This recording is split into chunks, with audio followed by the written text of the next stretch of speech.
राम राम मंडळी, तुम्हाला काय बोलतो तर चाललो आपण फिरायला विदेशात यानी की नेपाळले. तर डायरेक्टच नेपाळ, कारण तुम्हाला शेगाव, अकोला, डोंगरगाव या 3 शहराशिवाय आपले व्हिडिओ दुसरं कोणतं शहर नव्हतं. तर चला म्हटलं कोणता लंबा टूर घेऊन फिरायला जाऊ. तर चाललो मग आज चाललो नेपाळ. तर आलो सगळ्यात पहिले दर्शन करायला. हर हर महादेव, सबका भला करना, भलाई की सुरुवात मुझसे करना. सुरुवात तर झाली पण ती थोडीशी सुरुवात आहे. मग आलो बा घरी आल्यानंतर सगळ्यात पहिले आपल्या दोन्ही भाषेला केलं टाटा. त्याला म्हटलं टाटा करा रे. तर चाललो आता, तुम्हाला काय आणायचं असेल तर सांगून द्या. मग निघाल बा घरूनच, कारण कुलजर करायला होती स्पेशल डायरेक्ट नेपाळसाठी कुलजर आमची, कारण जलवा वेगळाच आहे. तर बघ शिकते आपल्या गावातली सगळी मंडळी. तर निघाल बा मग रस्त्यानंच केली सगळ्यात पहिले आम्ही टंकी पॅक, कारण कुलजरची टंकी पॅक असली की टेन्शन नाही राहत. तर पॅक करून निघालो मग आम्ही पुढच्या सफरसाठी. तर सफर तर मस्त आहे, सुहाना सफर.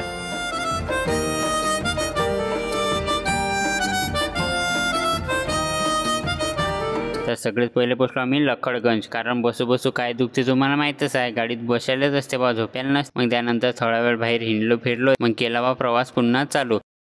मग दुसऱ्या दिवशी सकाळी तर आपल्याला घड्याळ पाहिलं एकाचीच आठवण येत बा राहुलची. तर बुक शिकता वॉलपेपर त्याचाच आहे. तर मग थांबलो एका टपरीवरती चाय पाणी घेण्यासाठी. तर बुक शिकता मस्तपैकी चाय पाणी घेतलं, मग निघालो बा पुढच्या सफरसाठी. तर बुक शिकता गाडीतून काही मस्त व्ह्यू दिसत जाय म्हटलं त्या पहाडावर गेलो असत किती मजा आली असती. तर थांबा, इथं सुरुवात आहे, पिक्चर अजून बाकी आहे, आणखी पुढचा माहोल लयच आहे. तर मग थांबलो एका ठिकाणी आंब्याच्या झाडाखाली थांबलो. तर झाड होतं आंब्याचं. तर आमच्या गावातली मंडळी काय ऐकते बा, मग लागली मग आंबे पाळ्यासाठी. तर बुक शिकता 2-3 आंबे गिंबे पाडले ना हा लागला खायले. तुम क्या चाहती हो लाइफ से? रफ्तार मेरा फलसफा, कंधे पे मेरा बस्ता, चला मैं जहां ले चला मुझे रास्ता, बूंदों पे नहीं गहरे समंदर पे.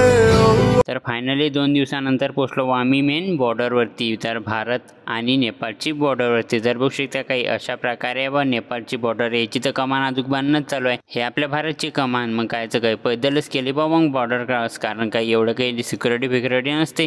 गेलं मग तिकडच्या साईडले, पण तिकडच्या साईडले एवढी टाईट सिक्युरिटी ती काय सांगा. तर बघू शकता हे नेपाळची कमान, काही खतरनाक कमान आहे बा. मग कायचं काही काढला कॅमेरानं केलं चालू मग आपलंच व्हिडिओ काढणं. तर हे बघा आमच्या गाडीतली मज्जा. तर आपल्या माधवले झोपला गेले होती, तो पण कसा करू आला.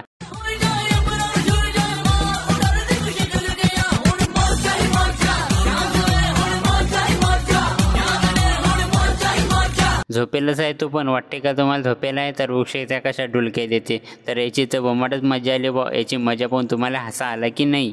अरे मैं क्या बताऊं मैं. तर सगळ्यात पहिले घेतलं आपण सिम कार्ड, कारण आपले सिम कार्ड इकडे काही चालत नाही, कारण आपण कंट्री बदलली सिम कार्ड बदलणं पडते. तर काही अशा प्रकारे घेतलं बा NCLचं सिम कार्ड ते घेतलं, ते 500 रुपयाचं पडलं बा. मग त्यानंतर इकडे सिक्युरिटी एवढी टाईट आहे की काय सांगा.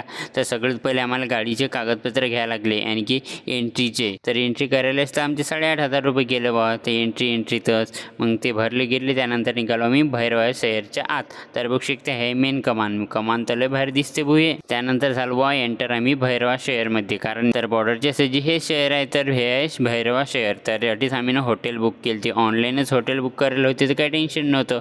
तर मग गेलो हॉटेलवरती डायरेक्ट. तर हॉटेलवरती गेल्यानंतर बघू शकता किती शानदार हॉटेल आहे. तर अंदर जाऊन पाहूया. तर बघू शकता किती मस्त हॉटेल आहे. तर पैसे तर तसेच दिले भाऊ, हॉटेल आहे तशी. तर आजच्या ब्लॉगमध्ये एवढं, भेटूया पुढच्या ब्लॉगमध्ये. तब तक के लिए जय हिंद, जय महाराष्ट्र.